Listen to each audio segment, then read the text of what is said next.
गुरुकृपा झाली प्रत्ययासी आली, कैसी ते कळली सांगा दादा. लेखा नाही आला साधन करिता, तो कैसा येईल आता सांगा दादा. व्यास ते वाल्मिक वर्णिती अपार, तयासी अपार कळला नाही. वेदासी ना कळे श्रुती वेडावले, तो कैसेन येईल आता सांगा दादा. इंद्रिया वेगळा मनबुद्धी निराळा, सर्वात व्यापिला कळे कैसा. मुक्ताबाई म्हणे कैसे ज्ञानराजा, संदेह हा माझा फेडोनिया. आपण कालपासून घेतलेल्या या मुक्ताबाईंच्या अभंगापैकी इथंपर्यंत आलेलो आहोत. गुरुकृपा म्हणजे काय, गुरु म्हणजे काय, तिची कृपा संपादन करायची म्हणजे काय, याचा आज विचार करायचा आहे. कृपा याचा अर्थ डोक्यावर हात ठेवणे म्हणजे कृपा नाही. इच्छित वस्तू प्राप्त होणे म्हणजे कृपा नाही. कृपेला पात्र व्हावं लागतं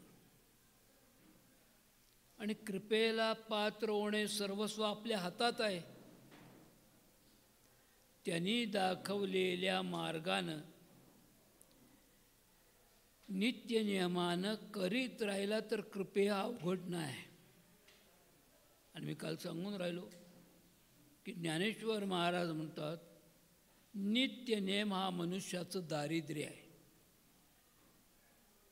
का?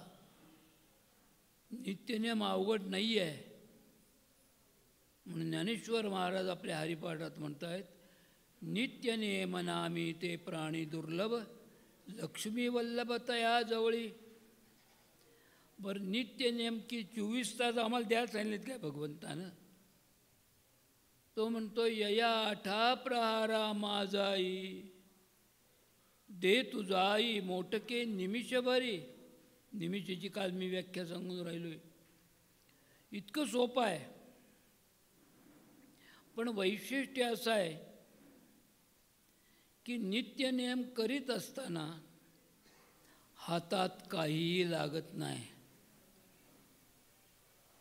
आता हातात काही लागत नाही म्हणजे काय? माळेचा कुठंही स्पर्श लागत नाही. का? तर आम्हाला जन्माला घालतानाच भगवंतानं द्यात माळ दिली आहे की. त्या माळेत मणी किती आहेत? दासबोधात ते सगळं वर्णन आहे. मनुष्याच्या देहात जी ठेवलेली माळ आहे त्याला 21,600 मणी आहेत. आपलं विज्ञानयुग या 100 वर्षात प्रगल्भ आहे.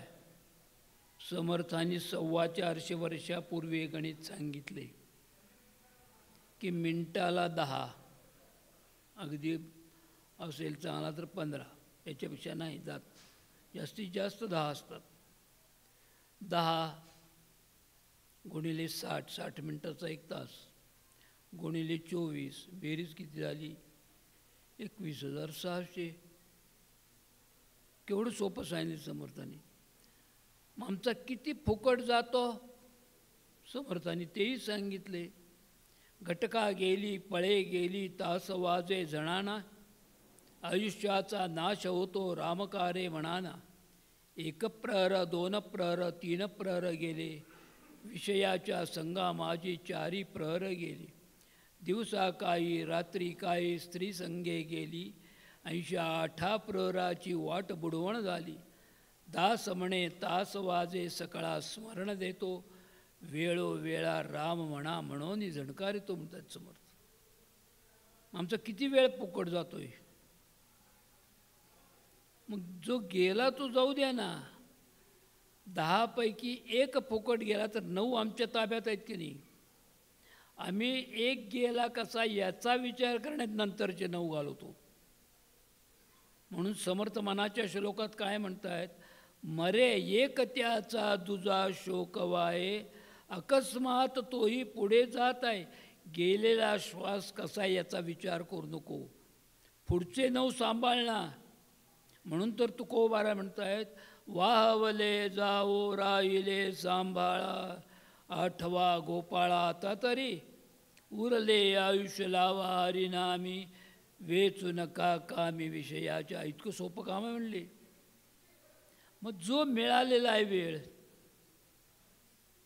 तो सार्थकी लावणं आपल्या हातात आहे.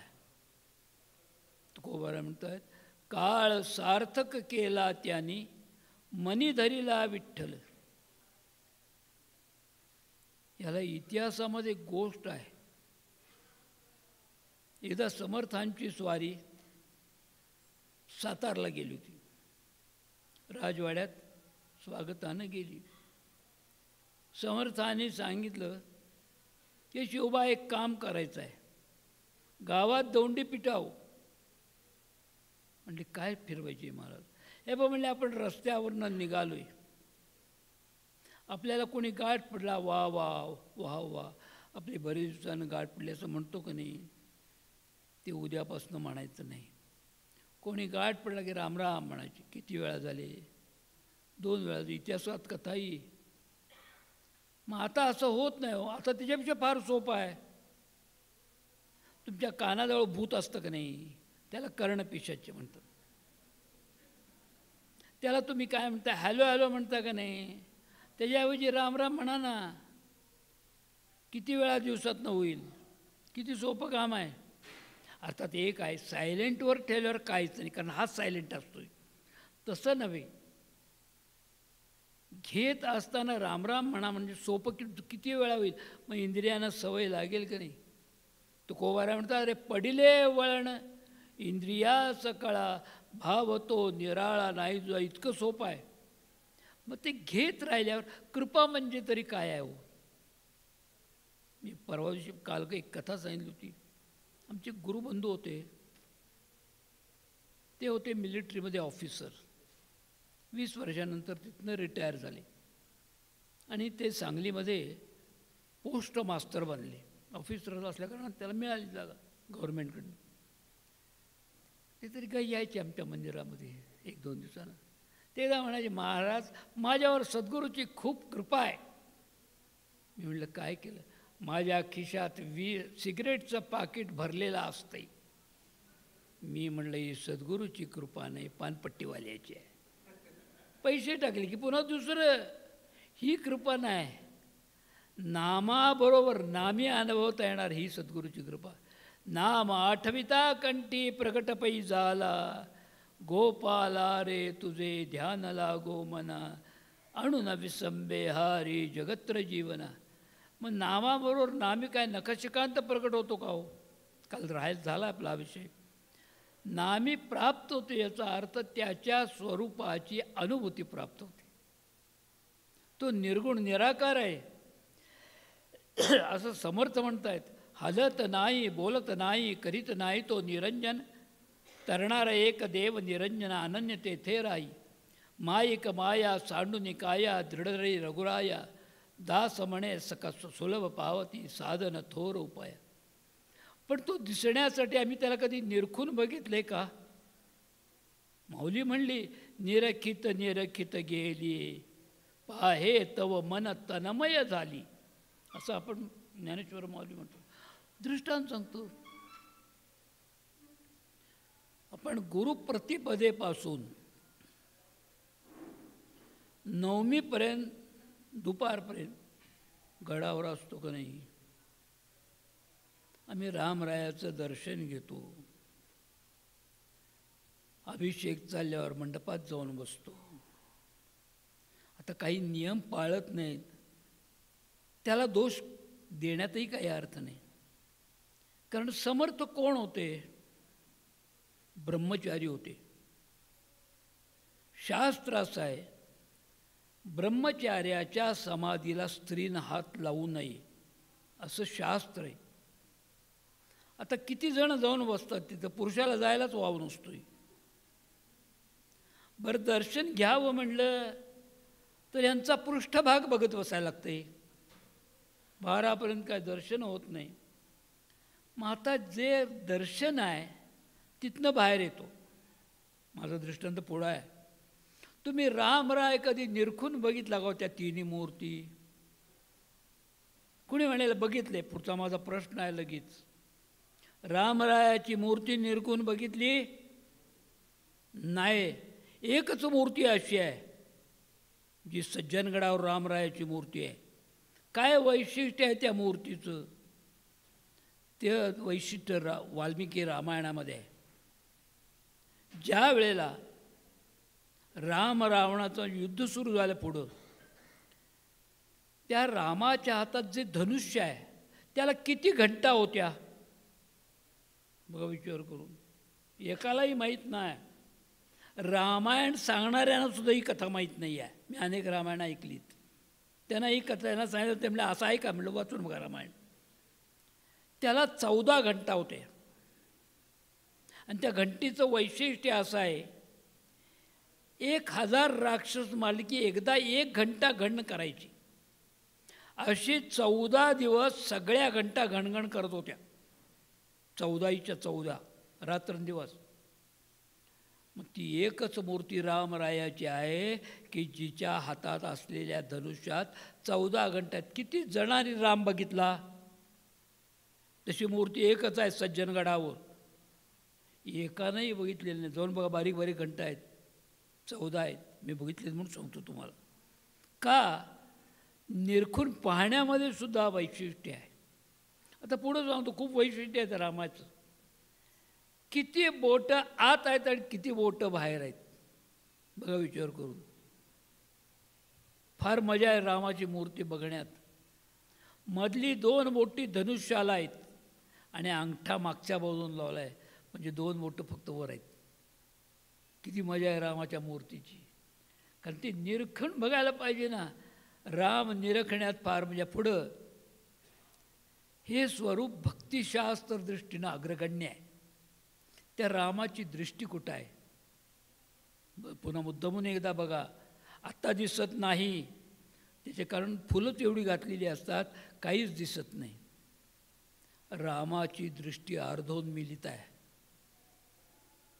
ती गुरुभक्तीचं वैशिष्ट्य आहे. वसिष्ठाने जे प्रभू रामचंद्राला ज्ञान शिकवले याचं सगळं योग वासिष्ठाचं वर्णन आहे. ती दृष्टी नासाग्र आहे. नासाग दृष्टी नामधारकाची असती. का?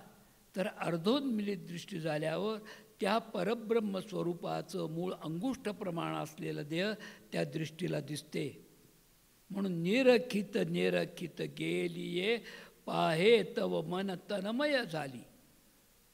मग आम्ही निरखून कधी राम बघितलाय का? तो जो आमच्या दृष्टीसमोर येणार त्याला उपासना पाहिजे. आणि आमचं जवळ त्याचं दारिद्र्य आहे. आम्ही नित्य नियमानं करतो का बघा विचार करू. मी कलकत्ताचा दे पुन्हा एकदा सांगतो.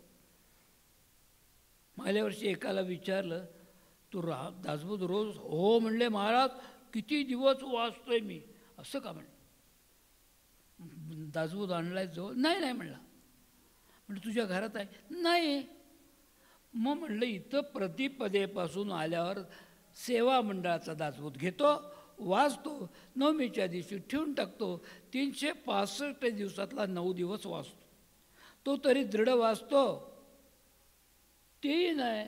ओव्या पुढंच चाललेल्या असतात. हा कोण आलं, कोण गेलं, काय करतो, इकडं लक्ष असते. ओव्या पुढं शेजाऱ्याला विचारतो कुठंपर्यंत आले. नित्य नियमानं वाचतोय, घरात गेलं तर दासबोधच नाही. म्हणजे होय काय म्हणला मग? महा अवघड आहे महाराज. समर्थ जे आम्हाला शिकवित आहेत त्यातल्या रोज 5 ओव्या तरी अगदी किती मिनटं लागतील रोज वाचायला? 25 मिनटापेक्षा जास्त वेळ लागत नाही. एका समासामध्ये ओव्या किती आहेत? फक्त 4-5 समास सोडले. काही ठिकाणी 68 आहेत, काही ठिकाणी 42 आहेत. बहुतेक सगळ्या 38 ओव्या आहेत. किती वेळ लागतो बघा विचार करून. 20-25 मिनटाच्या वेळ लागत नाही. पण नित्यनेमानं होणं अवघड आहे. मग हे होत नाही. मग आमच्या मनात राम कधी येणार, मला स्मरण कधी होणार? समर्थ म्हणून सार घटका पळे का जात आहेत? आठव होत नाही त्याची. आणि आठव होणं महासोपं आहे केव्हा प्रयत्न केला तर. ते महाराज सांगतात प्रयत्न करत राहिला तर सद्गुरू कृपा अवघड नाही आहे. गुरुकृपेचे महिमान शरण एका जनार्दन. पण ते होण्यासाठी दृढ निश्चय असावा लागतो. असं संत पद्यामध्ये सांगतात, निश्चय चित्ती धरा सुजन हो गुरुपदी भाव धरा. राम राय गुरुदासा चुकवी जनन मरण पेरा सुजन हो गुरुपदी भाव धरा. असं संत म्हणतात. एक दृष्टांत दाखल उपनिषदकाराने एक गोष्ट सांगितली. एक पांथस्थ ब्राह्मण यात्रेला निघाला होता. पूर्वीचा दृष्टांत, पायी चालत जायचं, खांद्यावर पडशी असे, एका बाजूला देव कपडे, एका बाजूला धान्य, काय पातेली वगैरे काय असेल सामान ते. असा हा ब्राह्मण यात्रेला निघाला. महिना 2 महिना चालला, यात्रा चालली आहे. तो वाटेत जात असताना त्याला 3 दिवस झालं पाणी भेटलं नाही. त्यामुळे सगळे विधी थांबले. तो जात असताना 3 दिवसानंतर त्याला एक ओढा दिसला. ओढ्यात 2 मिनटं पाय धुतले, परत येरायला गेला. कारण त्या गावाच्या मागच्या बाजूला होता हा ओढा, तो पलीकडे गेला. त्यानं झाडाखाली एका 3 धोंडे मांडले.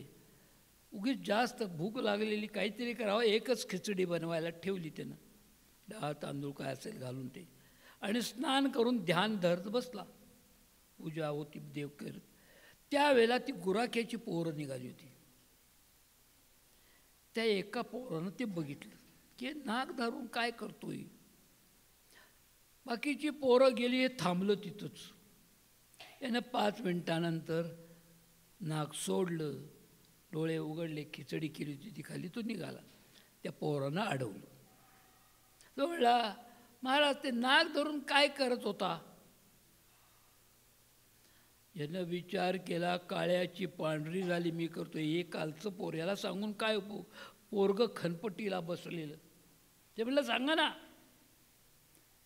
त्यांनी सांगितलं नाक आणि तोंड दाबून धरायचं,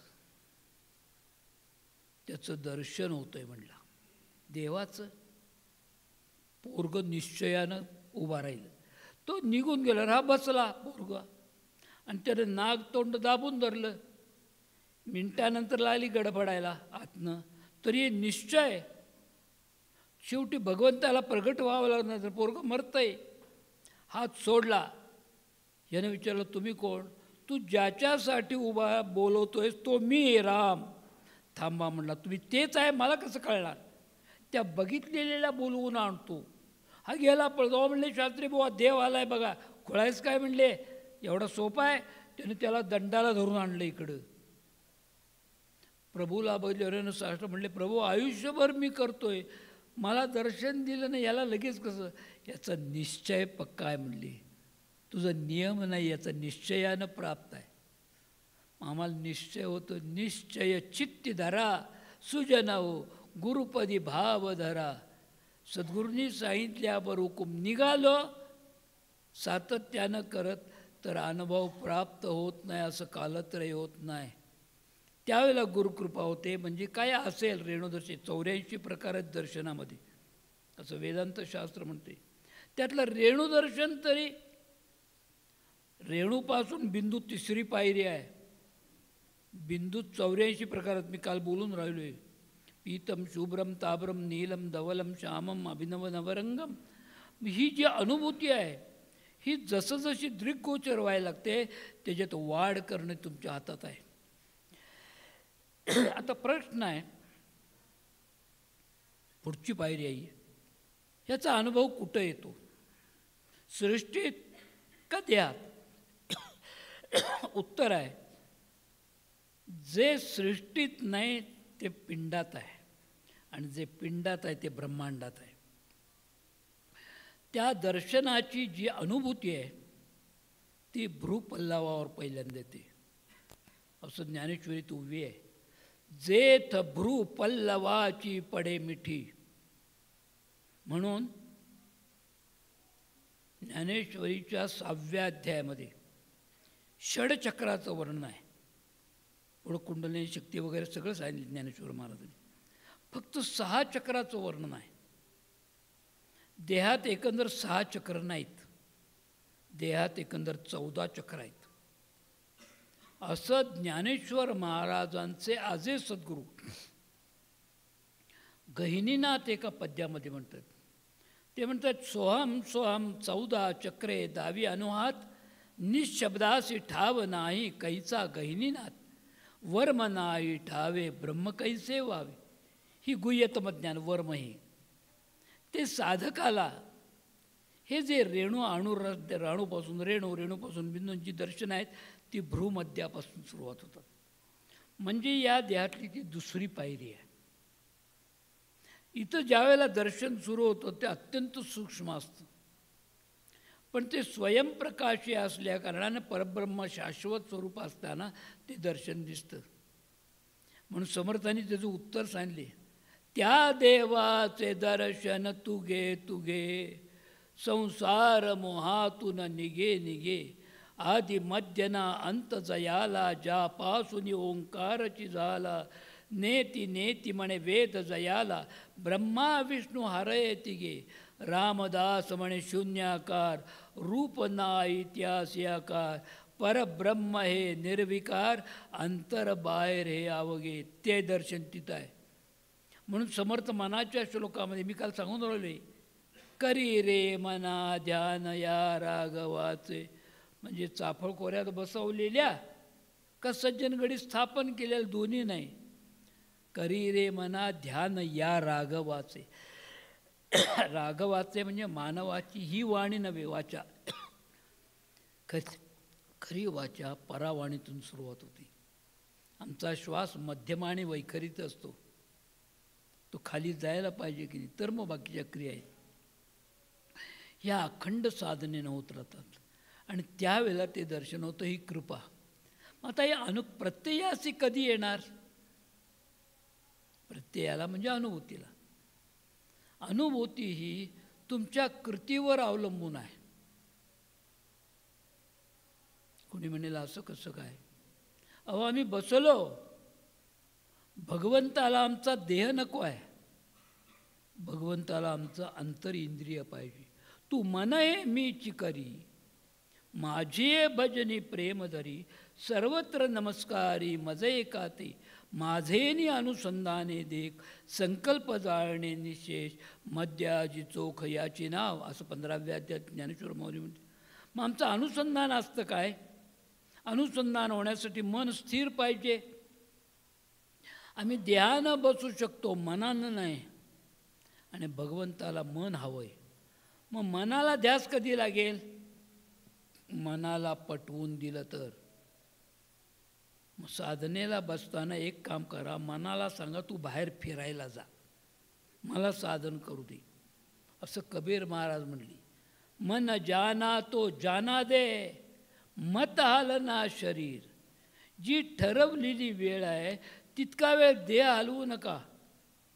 पुढं क्रिया सांगतो काय आहे ती. आज ना उद्या मनाला मागं येणं भाग आहे. कारण मन बाहेर का पळतं? आनंद पाहिजे म्हणून. पण शेवटी त्रिभुवन फिरून परत येते, कारण आनंदच कुठं भेटत नाही. आनंद जवळ आहे. तुकोबाराय म्हणतात, आनंद मानू नको विषयी, आनंद मानू नको विषय, विषवत अंती देती दगा. विषय हा शब्द फार व्यापकत्वान आहे. आम्ही विषय या शब्दाचा अर्थ फार वेगळा घेतो. विषय म्हणजे सृष्टीतली एखादी वस्तू मला पाहिजे, हा विषय आहे इंद्रियांचा. आता याच्यापासून अलिप्त कधी होईल? या वस्तूपासून माझं काही अडत नाही एवढं कळलं तर. मग मनाला पटवून दिलं तर अनुभवता येईल का नाही? याला दृष्टांत सांगतो. रामकृष्ण परमहंसांच्या चरित्रात त्याला गोष्ट आहे. सकाळचे स्नानादी विधी झाले, अंगणात येऊन बसायची बाजल्यावर. झाडी झुडपी खूप आहे आश्रमात. तो एकदा त्यांचे काही शिष्य बसलेले होते. त्यात एक गिरीश बाबू या नावाचा कोट्याधीश होता त्या काळातला. खूप त्याचं विवेकानंदाने रामकृष्णांचे अंतरंग शिष्य म्हणून एक पुस्तक लिहिले, त्याचं चरित्र आहे गिरीश बाबू म्हणून. तो गिरीश बाबू बसलेला, बाकीचे शिष्य बसलेले. 5-10 मिनटं चर्चा झाली. रामकृष्ण कोणाकडे काही मागायचे नाहीत, त्यांचा नियम होता. हातात पैसासुद्धा ते घ्यायचे नाहीत. कंप व्हायचा आणि पैसा बाजूला पडायचा, अशी त्यांची स्थिती होती. ते एकदम म्हणले, मग गिरीश, मला शाल पांघरायची इच्छा झाली, भरजरी. आलोच म्हणला महाराज आणि गेला. कलकत्त्यातली कथा आहे. आणि भरजरी त्या काळातली 100-500 रुपयाची शाल आणली. रामकृष्णाने पांघरली. एकदा इकडं बघतात, एकदा इकडं बघतायत. मा म्हणा, किती सुंदर आहे की नाही शाल. पांघरली, बरं वाटलं. तो अंगणात लोटणारा त्यांचा सेवक होता. झाडाची पानं गळती व्हायची सारखी. तिने हाक मारली त्याला. अरे म्हणले, केर काढून झाला काय? म्हणले झालं. कुठं ठेवलास? म्हणले तिथं. अगदी पेटो म्हणली ती पेटवली त्याने. रामकृष्ण गेले आणि त्यांनी शाल त्याच्यात टाकून दिली. इकडं गिरीश भाऊ म्हणला, काय म्हातारा आहे, एवढी भरजरी शाल तासाभरापूर्वी आणली, आमच्यासारख्याला तरी एखाद्याला द्यायची, जाळून टाकली. रामकृष्ण आले आणि बाजल्यावर बसले. म्हणले, गिरीश, म्हातारा कसला डांबरत आहे म्हणलास का नाही? म्हणले, तू शाल टाकून दिली, आमच्यासारख्याला द्यायची का नाही? तुझ्यासाठीच टाकली आहे म्हणले मी. का? तुझ्या मनात त्याची वासना आहे.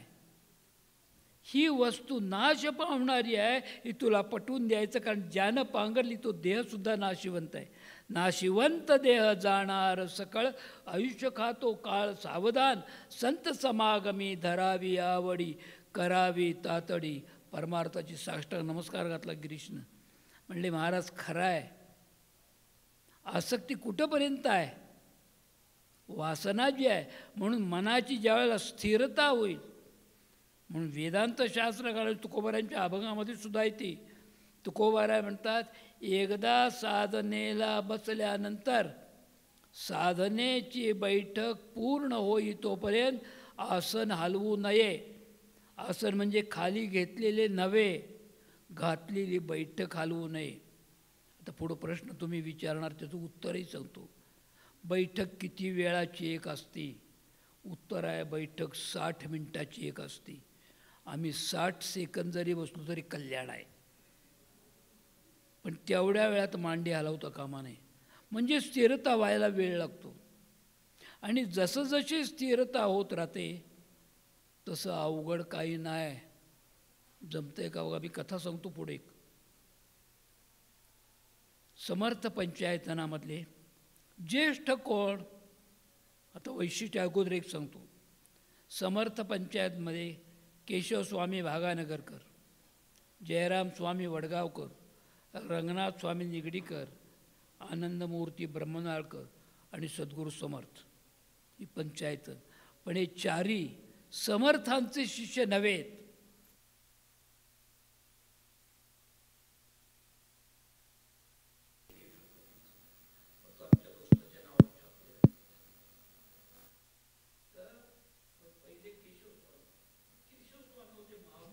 Hello hello hello hello hello hello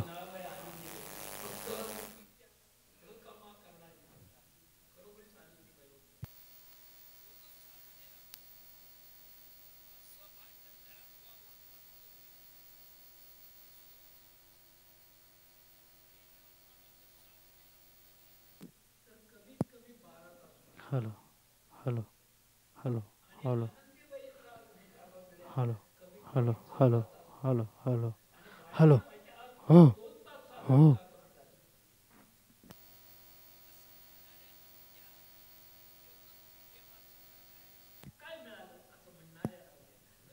हो हो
माहीत आहे? नाही.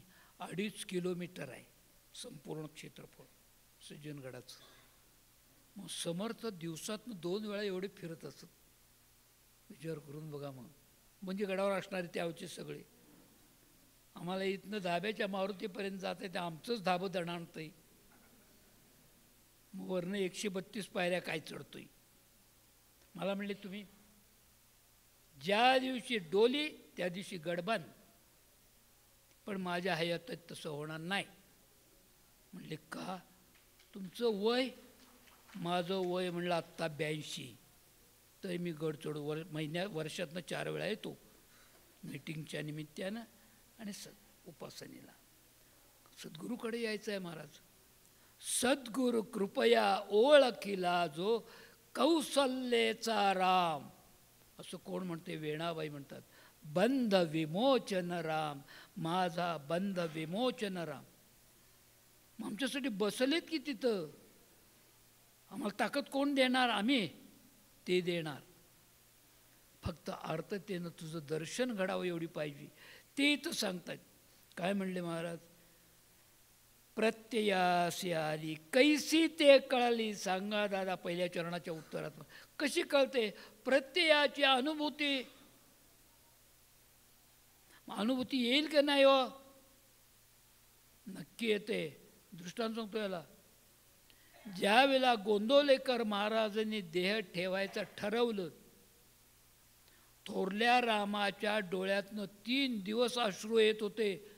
आमच्या दृष्टीने संगमरवरी मूर्ती आहे महाराज, पण तो सजीव राम उभा आहे दगडाच्या मूर्तीतनं 3 दिवस. मग विचार करून बघा काय साधना असेल. मग तसं समर्थांची इथं समाधी आहे, वर राम आहे. आहेत की नाही जाग्रत? प्रश्न विचारतो. गडावर गेल्यावर समाधीच्या वर एक श्लोक लिहिलाय. किती जणांनी वाचलाय? सुरुवात सांगतो, उद्या गेल्यावर बघा. सह्याद्री गिरीचा विभाग विलसे. तो भूषण स्वामी काय म्हणतो शेवटी?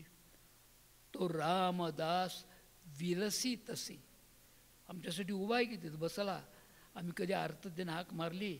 अहो तिथं जाताच येत नाही ना. पृष्ठभाग बघत बसावं लागतोय, नाहीतर बाहेर मग 12 वाजता. आणि सगळे आत जायलाच धडपडतात. तुम्ही आत गेला की समर्थ बाहेर असतात, तुम्ही बाहेर आला की समर्थ आत असतात. हे तुम्हाला कुठं माहीत आहे? ज्या वेळेला तुम्ही आत जातात हे बाकीचे, त्या समर्थ तिथं नसतात. समर्थ बाहेर असतात. बाहेर कुठं असतात त्याचं सुद्धा एक शास्त्र आहे महाराज. तुम्ही तिथं पाय देऊन येता, तिथंच उभे असतात समर्थ. समर्थ समाधी रामाच्या तिथनं निघालो की नाही जिन्यानं खाल्ला आतल्या की शेवटची पायरी समोरल्या पुढं 5-6 पाय मोकळा आहेत का नाही, तिथं समर्थ उभे असतात. कधी कोणी तिथं नमस्कार केलाय? अहो ती जागा एवढी पवित्र आहे. भगवान श्रीधर स्वामींना दर्शन त्या जागेला दिलंय. किती जणांना माहीत आहे? आम्ही त्याच्यावर पाय देऊन येतोय का? पहिलं जे समर्थ श्रीधर स्वामींना, भगवान श्रीधर स्वामींना दर्शन आहे ते तिथं आहे. ही सांगोपांगी गोष्ट नाही, श्रीधर स्वामींच्या मुखातनं मी ऐकलेली गोष्ट आहे. कारण त्यावेळेला मी श्रीधर स्वामींच्या मांडीवर बसलेलो होतो. आमच्या मंदिरामध्ये 10-12 आमच्या सद्गुरू म्हणजे आमच्या पिताश्रींचं त्यांचं फार सख्य होतं. हे किती जणांना माहीत आहे का? त्याला एक गोष्ट सांगतो. मला एकानं सांगायला सांगितले म्हणून गोष्ट सांगतो. आलाय विषय. आमच्या महाराजांनी त्यांना एकदा, ही गोष्ट आहे 1938 सालातली. पुढचं रामाचं त्यावेळेला मंडप नव्हता. हा मंडप कुणी बांधला? हा शंकर श्रीकृष्ण देवाने बांधला. लाकडी आहे तो. त्या बऱ्याच वेळेला येतं ते यायचे. ते आले की सांगलीला आमच्याकडं म्हणजे महाराजांच्याकडं उतरायचे. आमचं मंदिर नाही, मला माझ्या सद्गुरूंनी राहायला जागा दिली आहे, त्याचं मंदिर आहे, माझं नाही. मला राहायला जागा दिली आहे फक्त. कारण सद्गुरू समर्थांनी वापरलेल्या सुवाहस्ते आमच्या सद्गुरूंच्या सद्गुरूंनी दिलेल्या चरणपादुका आमच्या कैवल्यधामात आहेत. त्याची पूजा करायला भगवान स्वामी येत असत. तर ते शंकर श्रीकृष्णाने देवाने सांगितलं म्हणून वरचेवर ते गडावर येत असत काम बघायला. तेव्हा एकदा ते आले असताना भगवान श्रीधर स्वामींचं वय आहे त्यावेळेला 12 वर्षाचं. ते कमानेजवळ उभे असत. बरं हे यायचं कारण इथं काही मिळत नव्हतं, येताना डबा घेऊन यायचा सांगलीतनं. ती पिशवी होती. ते म्हणले महाराज पिशवी द्या ना माझ्याकडनं, मी घेऊन येतो आत. अरे म्हणले काय नाही आहे त्याच्यात श्रीधर. नाही मी घेतो ना, तुम्ही माझे सद्गुरूचे सद्गुरू आहात. मग चल म्हणले तुम्हाला एकदा फिरून दाखवतो म्हणले आमच्या महाराजांना भगवान श्रीधर स्वामी. मग इथं समर्थांचं शयनगृह आहे, अमुक आहे, सगळं दाखवलं आणि समाधीजवळ आली. तोपर्यंत दुपारचे 12 वाजले. ते म्हणले बघ माझा 12चा नियम आहे संप्रदायाच्या नियमाप्रमाणे, मी समाधीजवळ बसतो, तू बाहेर बस पाहिजे असलं तर किंवा फिरू दे. नाही नाही म्हणले तुमच्याबरोबरच बसतो. म्हणले बर. बसले 15 मिनटं. तेवढ्यात सद्गुरू समर्थांचं त्यांना दर्शन झालं. बऱ्याच वेळा आहेत ते उठले आणि त्यांनी श्रीधर स्वामींना कडकडून मिठी मारली. म्हणले बघ मी असेन नाही तर नसेन, पण आज तुला आशीर्वाद देतो. एक दिवस तो हिंदुस्थानात प्रसिद्धीला येशील. ती मी कथा लिहून ठेवली आहे. आणि त्यावेळेला सांगितलं तुझ्यामुळं मला पुन्हा एकदा समर्थांचं दर्शन झालं. का म्हणले? ते म्हणले महाराज तुम्हाला बघून मला समर्थांचं दर्शन झालं. केवढी कृपा आहे महाराज सद्गुरूची. मग ते कधी होईल? कृपा झाली म्हणजे काय झालं की ज्या मनात नाम आठविता कंठी प्रगटपै झाला गोपाला रे तुझे. ही कृपा पाहिजे. आमच्या ऐक सुखातली मिळते ही कृपा जाता जाता होत असते महाराज. कृपा ती आहे नामाबरोबर नामीची अनुभूती गेली. मग प्रत्ययाला कधी येणार? प्रत्ययाला म्हणजे अनुभूतीला तुम्ही घेत राहिलात तर. मग अशी राहत थांबलं. श्रीधर स्वामींनी 73 सालीच देह ठेवला आहे आणि पुढं 7 महिन्यांनी आमच्या महाराजांनी देह ठेवला आहे. त्यावेळेला ते आजारी होते, पण श्रीधर स्वामींचा त्यावेळेला निरोप आला होता की मी आहे त्या ठिकाणी, तुम्हाला आशीर्वाद. मग विचार करून बघा, यांनी त्यांना दिला, त्यांनी यांना दिला.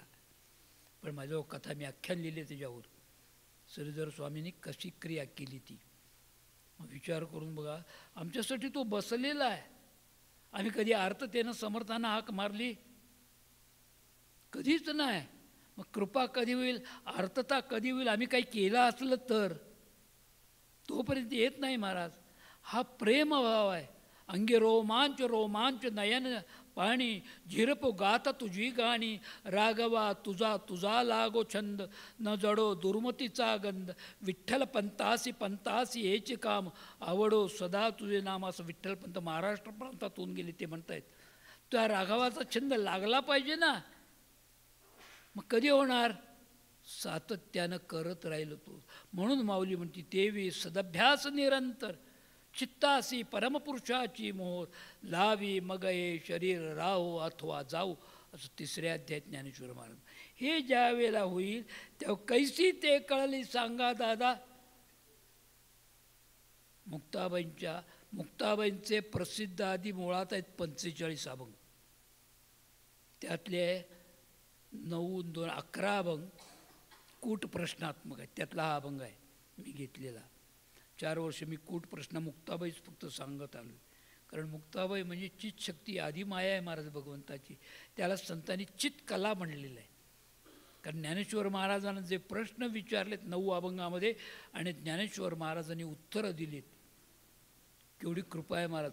या 18 अभंगावर मी 5 वर्ष अध्यात्म विद्या मंदिरामध्ये प्रवचनं केली. त्याची कृपा फक्त 18 अभंगावर. का? एवढं सांगितलं, सगळ्या क्रिया सांगितल्या. एक काल मी सांगून राहिलो एकंदर 84 प्रकारच्या क्रिया आहेत भक्तिशास्त्रामध्ये. ज्ञानेश्वरीत सगळ्यात, पण क्रिया सांगितलेल्या नाहीत. अनुभूती सांगितली आहे, पण मी त्यावेळेला सगळ्या क्रिया सांगितल्या होत्या. का? तर नाथ संप्रदायामध्ये त्या क्रिया आहेत. ते इथं मुक्ताबाई म्हणतात दादा हा शब्द का वापरला? दादा या शब्दाचा अर्थ तरी काय? दादा या शब्दाचा मूळ अर्थ असा आहे, जो कायम देतच राहतो, देतच राहतो, देतच राहतो, तो सद्गुरू असतो. म्हणून मुक्ताबाई सद्गुरू ज्ञानेश्वर महाराजांना, कारण त्यांच्या शिष्य आहेत मुक्ताबाई, दादा हा शब्द वापरतात. हा लढीवाळ वापरला जातो, पण खरा अर्थ जो भक्तिशास्त्रातलं ज्ञान अखंड देत राहतो. मग लेखा कैसी ते कळली सांगा दादा, प्रत्ययाची अनुभूती सांगून कळत नसते, अनुभूतीने येते. दृष्टांत सांगतो. श्रुती असं म्हणती, आहू आहू अहमन्नम अहमन्नम अहमन्नादो अहमन्नादः, असं श्रुतीत श्लोक आहे. याचा अर्थ काय? अब बब, केवढा मोठा हा भगवान, अशी सुरुवात आहे त्याची श्लोकाची. आहा ऊ याचा अर्थ आबाबाबा. मग समर्थांनी याच्यापेक्षा सोपं सांगितले की नभा सारिखे रूपया राघवाचे, त्याच्या एवढी जगात कुठली मोठी वस्तू आहे? नाही. आकाश दिसतं? नाही. आम्हाला दिसतं ते भ्रामक आहे. कोणी म्हणेल कसं काय? विज्ञानयुगात शोध लागला. मी माझ्या पदरचं नाही सांगत. 150 किलोमीटर वर गेला विमानातनं तर फक्त विवर दिसते, अंधारमय. आकाश दिसत नाही. आकाश ही भ्रामकता आहे. पण याच्यातनं वाट आहे. आपण सांगतो आकाशातून वाट रे, न करावा बोभाट रे, टाकून 360 बाबा घे वरचा 61 रे. या देहामध्ये 360 अस्थी आहेत. त्या टाकून दिल्यावर राहिलं काय हो? घे वरचा 61 म्हणजे काय? 360 तुकड्याच्या ठिकाणची आसक्ती संपली तर एकच राहतो, तो म्हणजे प्रभंजन. श्वास राहतो. त्या श्वासावर नियंत्रण ठेवायचं आहे. ज्या गतीनं आत त्या गतीनं बाहेर. मग ही गती ज्या वेळेला सद्गुरू कृपा प्रसादानं कळते, म्हणून तुकोबाऱ्यांचा अभंग आहे, गती अधोगती मनाची आहे युक्ती, मन लावी एकांती साधू संगे. सद्गुरूच्या सानिध्यामध्ये राहिलास तर ही गती अनुभवता येते. या गतीमध्ये त्या परब्रह्म स्वरूपाची अनुभूती येते. ती अनुभवता येत नाही, ती सांगायच्या पलीकडची आहे. आता कोणी म्हणेल कसं काय? याला स्वामी रामतीर्थाने एक दृष्टांत सांगितलं आहे. दृष्टांत सांगतो. एका गावामध्ये व्यावहारिक दृष्टांत त्याने अर्थ पुढं सांगितलं आहे. एका गावामध्ये एक सदन कुटुंब राहत होतं, स्वतःचा बंगला. त्या बंगल्यामध्ये पती पत्नी, एक मुलगी आणि एक मुलगा होता. ज्येष्ठ मुलगी. काही कालावधी लोटला आणि मुलगी शहाणी झाली. बाकीचं काही सांगणार नाही, स्वामी रामतीर्थाने सांगितले ते. शहाणी झाली. 2-4 काही दिवस महिने गेले आणि एक दिवस त्या मुलीनं घरात कोणी नसताना त्या आईला प्रश्न केला, आई एकांत म्हणजे काय? आता त्या आईने एकांत म्हणजे काय अनुभवलंय की नाही? त्याशिवाय प्रजोत्पत्तीच झालेली नाही हो. एकांत कळलाय आईला. आई हसली, विषय सोडून दिला. पुढं 2-3 महिन्यात मुलीचं लग्न झालं. पहिल्यांदा मुलगी सासरी गेली. 1 महिन्यात तिनं सगळं अनुभवलेलं ती परत आणली आईवडिलांनी. आणि 4 दिवस आनंदानं गेल्यावर घरात कोणी नसताना आईनं विचारलं, बाळ एकांत म्हणजे काय? ती मुलगी लाजली आणि आतल्या खोलीत पळून गेली. अनुभव घेतला की नाही सांगता आला? स्वामी रामतीर्थ म्हणतात, जो आनंद क्षणिक प्राप्त झाला पण नंतर प्रकृतीला दुःख देणार आहे तो सांगता येत नाही. मग शाश्वत आनंद तुम्ही काय सांगणार? आनंदुरे अजे परमानंदुरे, जया श्रुतीने ती म्हणते गोविंदुरे. हा अनुभव आहे. कारण वेदांत शास्त्र काय म्हणते? आमचे आनंदाचे प्रकार आनंद, महानंद, परमानंद, अत्यानंद, पुढं विरजण आहे. पण हा आनंद कसा आहे?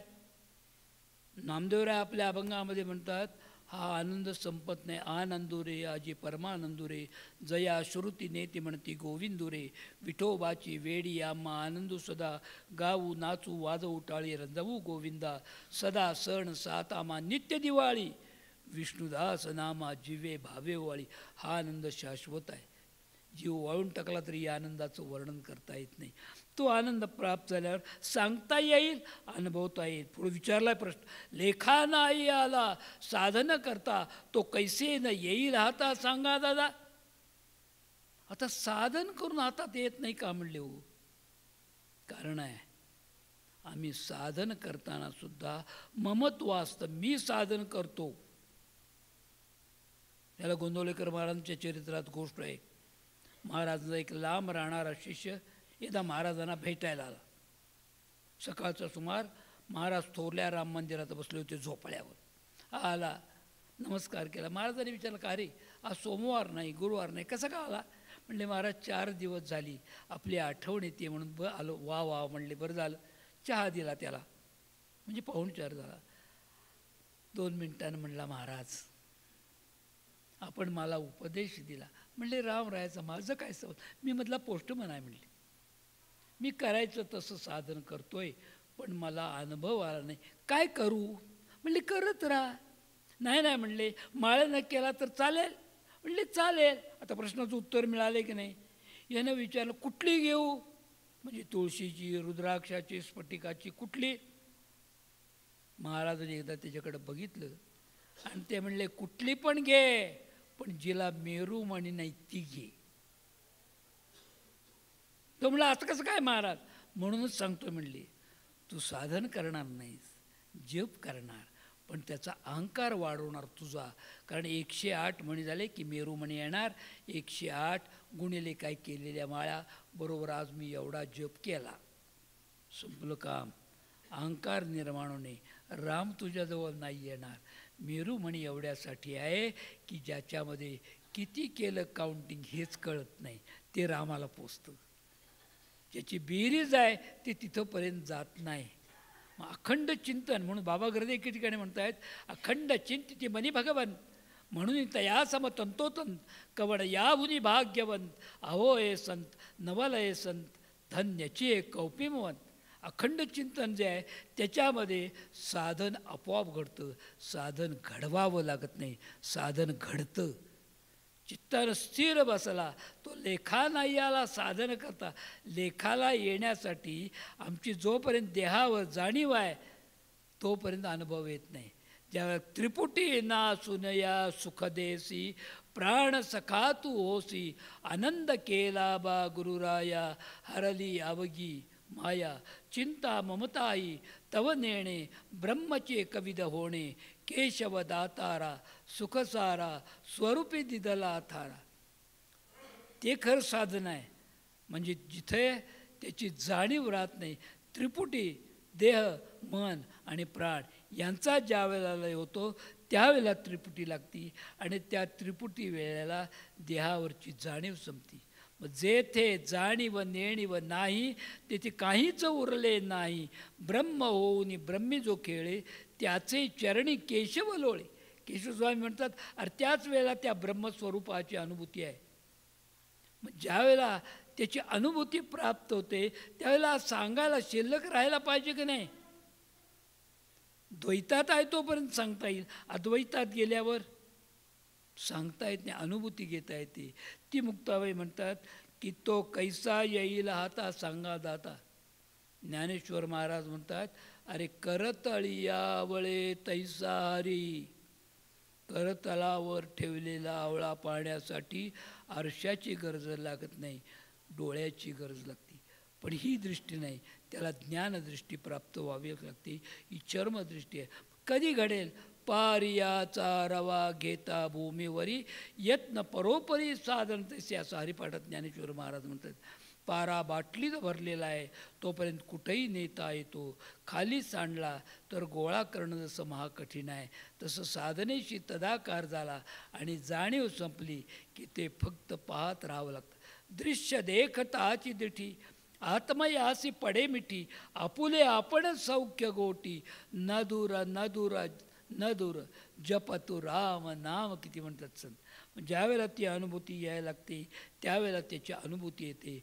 त्याला पटण्यासाठी 2 गोष्टी सांगितल्यात. व्यास ते वाल्मिक वर्णिती अपार तयासी हा पार कळला नाही. व्यासांना सुद्धा कळलं नाही. व्यासानं कधी कळलं?